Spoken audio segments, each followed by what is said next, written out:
Бас нэгэн Бямбгаргийн амралтаар Есүс хурлын танхимд ороход олонний дунд нэгэн хатинг гартай хүн болон сургаал номлогч Парс бүлгийнхэн сууж байлаа.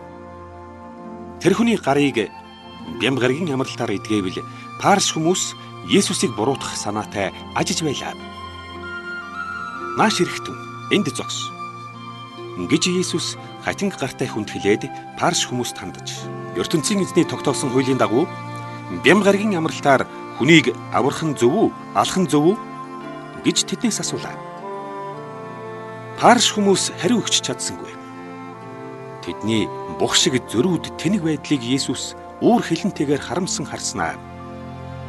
Гараа сунга гэж хэлэхэд нь тэр хатинг гартай хүн гараа сунгаад эдгэрснээ үзүүллээ. Парс хүмүүс танхимаас гарч Херод хааны талынхантай уулзаж Есүсийг алж зайлуулах хуйвалдаан хийжээ. Галил, Ивдэ аймаг, Иерусалим хот, Идом аймаг, Йордан голын зүүн тал, Тир, Сидон нутгийнхан Есүсийн хийсэн үйл явдлыг сонсжээ. Есүс дагалдагчдынхаа хамт нуурын дэргэд ирлээ. Есүс өдий төдий өвчтөе хүнийг эдгээсэн учраас өвчтөе хүн бүр Есүст аль болохоор ойртох гэж дэрэгдэн цугладаг байлаа. Муу ёрийн сүнстэй болсон хүмүүс ирэхэд сүнс нь Есүсийг хараад хүмүүсээ газар унгав. Та үнэхээр ертөнцийн эзний хүү мөн хэмээн чангаар орилгод. Миний тухай одоо бүү яар гэж Есүс тэр сүнснүүдэд тушаан хэлээд хөөдөг байжээ. Маш олон хүн цуглахад энэ олон хүн намайг шахаж дарах нь. Та нар надад завь авчирвал би завин дээрээс сургаалаа заа гэж Есүс дагалдагчдаа хэллээ. Есүс тэндээсээ ууланд гарч өөртөө хэрэгтэй хүмүүсээ дуудаж ирвэллээ.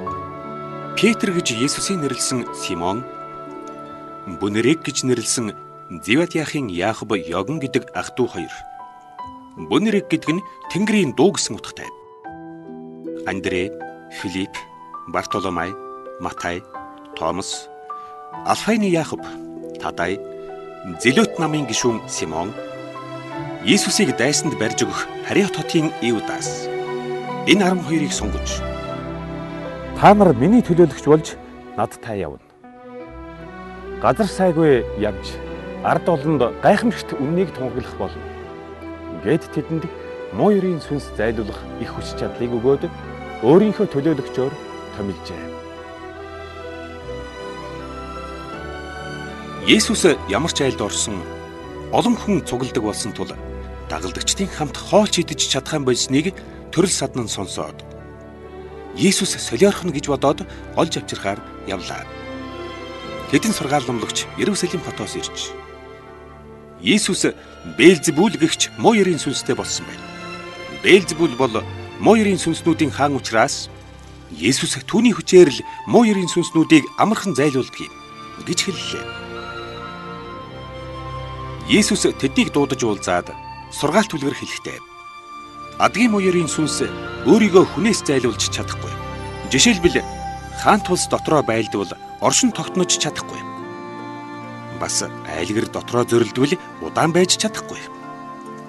Ийм учраас муу ёрийн сүнснүүд бие биеэн эсэргүүцвэл сарнин алга болно.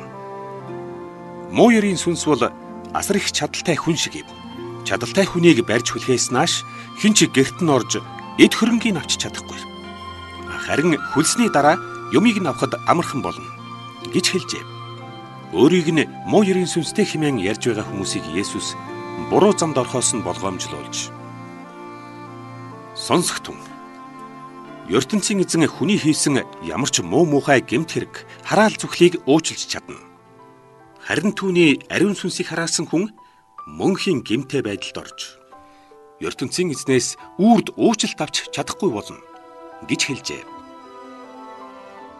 Есүсээ нэг айлд байхад ээж дүүнэр нь ирж ээж дүүнэр чинь гадаа хүлээж байна гэж хүнээр хэлвэллээ.